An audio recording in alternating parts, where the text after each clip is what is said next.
Hello guys, तो आज की हमारी वीडियो है भूतनी दुल्हन की शादी। तो चलिए हम चलते हैं अपनी वीडियो को और लेट्स गो।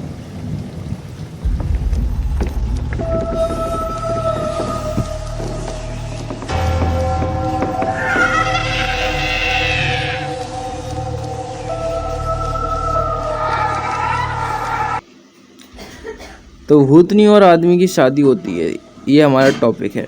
एक समय की बात है, एक छोटे से गांव में एक युवक अजय रहता था। अजय बहुत ही नेक और ईमानदार व्यक्ति था। एक दिन उसके गांव में एक भूतनी का वास हो गया। यह भूतनी बहुत ही खूबसूरत थी, लेकिन उसकी आत्मा को शांति नहीं मिल रही थी। वह गांव में रात को भटकती रहती और लोगों को डराती थी। भूतनी का नाम राधा था। उसकी मृत्यु और सुख दुर्घटना के कारण हुई थी और उसकी आत्मा अब शांति की तलाश में थी। एक रात अजय को अपने सपने में राधा का सामना हुआ और राधा ने अजय से कहा, मैं शांति की तलाश में हूँ और मुझे लगता है कि मेरे दिल को शांति तब मिलेगी जब मैं किसी नेक व्यक्ति से शादी करूँगी।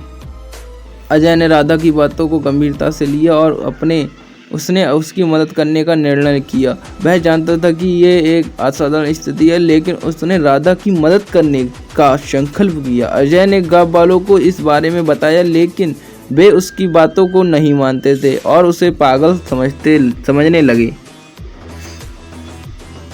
उसके बाद जो भूतनी है उसका क्या होता है देखिए। अजय ने अपनी बात पर अड़ित रहते हुए राधा के साथ शादी करने का निर्णय लिया। उसने एक पुरानी पुस्तक से एक खास तरीके की पूजा और विधि सीखी और एक रात राधा के भूतिया घर में जाकर उसने उस विधि के अनुसार पूरी तैयारी की।